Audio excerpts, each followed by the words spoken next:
So I want to keep asking questions, even if it makes me look a little bit stupid. It doesn't make you look stupid. It's good that you're asking them because no one's ever even talked to us about this.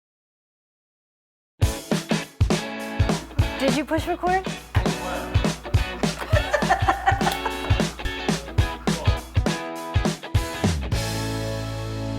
Thanks so much for tuning in again to Our Second Act with Paige and Silka. I'm happy that Tiffany Yelverton stayed with us again for another segment in our sexual health series, this one dedicated to vaginal orgasm. Tiffany, thanks for staying over. My pleasure. Well, if you missed our last segment with Tiffany, we talked about finding, the elusive G spot. And Tiffany brought up the whole, women find it difficult to have vaginal orgasms. I can attest to that. Tiffany, why is that such an issue? And, I know some women actually feel dysfunctional for not having vaginal orgasms. Talk to me about that. Sure. I always thought something was wrong with me because I wasn't having them. And what I found is that we just aren't, our bodies aren't trained that way. When we learn to self pleasure, it's mostly external. And then when we have something inserted in our vaginal canal, it is a different sensation. So there are a few different ways that you can have and areas that can be stimulated to have vaginal orgasms. But really, your pelvic floor muscles have to be very, very strong and toned because they spasm when you have an orgasm. And when something's inserted in the vaginal canal, it's much harder for the muscles to spasm around something. So, are you saying that the mere fact of having a penis or something else in you could prevent you from having an orgasm? Well, it's not going to prevent you, but you just have to have really strong pelvic floor Okay, muscles. okay, got it. And you have to be able to access the right spots. So we talked about the G spot. That's one place that you can have a lot of muscle nerve endings that you can have an orgasm from. There's also the anterior fornix, which is in front of the cervix, the back wall of the vagina, and then the posterior fornix, which is underneath, kind of behind the cervix. So that's like the end all be all. That's my absolute favorite orgasm. And vaginal orgasms are more very full body. It's going to be a different than just the contact clitoral orgasm. Okay, so I'll just, like I said, I sort of represent all of our viewers.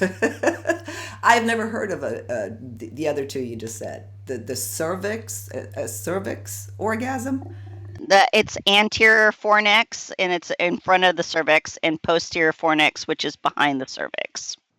So there's about 12 different kinds of orgasms that we can experience as women. So I teach a whole online course about the different types of orgasms, but then I also have a 5 to 6 week course that is training and teaching your body to have vaginal orgasms. Okay, well, we'll link to Yeah. that. No, and I'm laughing about it. As I do admit on these shows, I'm getting more and more comfortable with this subject. But I'm one of those women that after 50 really woke up to sex. And I'm certainly a testament to that. Life is, sex is not over after 50. In fact, it can be the best ever. Right. And so I want to keep asking questions, even if it makes me look a little bit stupid. It doesn't make you look stupid. It's good that you're asking them because no one's ever even talked to us about this and about the different ways that we can experience pleasure, because we've always been talked about that sex is just kind of there, or it has consequences. But really, when sex is great, it's life changing. Yeah. And like you said, so many people think that they're dysfunctional, or I hear all the time, like, oh, I just could care less about having sex. Well, then you're not having great sex, or you would want to have it all the time. Right, exactly. Well, and of course, at this point in our lives, we do deal with the vaginal atrophy Mhm. component, which is crippling can be crippling, and we've covered that well on other segments that we'll link to. But given that our vaginal walls are healthy, that they're strong, that we aren't suffering from the dryness and the atrophy, or we've taken care of it, what are there other toys or techniques that you can bring up in this segment about vaginal orgasms? The most important thing is to do your Kegel exercises on a regular basis, and that's 2 or 3 sets every day so that you're toning your muscles. And we do have devices. We could do a whole segment on that too, of just on how to do correct Kegels. But definitely using toys and get used to having something inside the vagina when you're having that orgasm. And just even when you insert something in the vagina, like a dildo or a toy, and then while you're having a clitoral orgasm, just to get your body trained to feel that there's something in there, and just enjoy the pleasure and just enjoy the sensations. And it's going to take a while. It's not an overnight process. You really do have to train your body to accommodate that different feeling. Well, and what specific advice would you give our male viewers in that regard? A lot of foreplay definitely helps. So getting it we takes men about 2 minutes to get properly aroused for an orgasm. It takes women about 22 to 23 minutes to get properly lubricated, to get properly warmed up, and so that they can really achieve orgasm. And so be patient and have foreplay.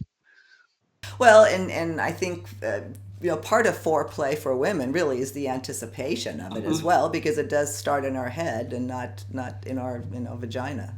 Right. Right. It is mental, and so keeping that stimulation going from the last time you had sex to the next time with flirting and texting and little love notes just really do help. You know what? That reminds me. I meant it's funny because somebody said the other day you need to do a segment on sexting. There was actually a article in the AARP publication about sexting for baby boomers. Oh, awesome. I love sexting. I'm a big advocate. Yeah. Well, maybe we'll have to do a whole video on how to sext. Okay. What to do, what not to do. What not to do, for sure. Anyway, Tiffany, you're always fun to talk to. We are coming to the end again of this segment. Is there anything that you'd like to add to vaginal orgasms? Just know that it can happen and everyone can achieve it. It just takes some time and practice. And by the way, Silka, if people have more questions, I'm very open to answering those. I would love to offer all of your viewers a complimentary 20-minute laser coaching session with me to just answer any other sex questions that they might have. Oh, terrific, terrific. So what that means, just online, they can We'll do it online. We can do it either online or on the phone and get their questions answered. Okay, well, great. Thank you. I'll be sure to link to that. My pleasure. Well, let's go practice.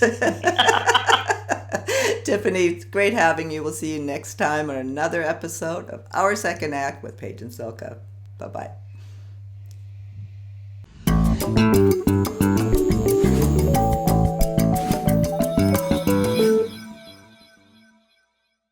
For more videos on taking charge of your sexual health after 50, please visit our website, secondact.tv. And don't forget to subscribe to our channel.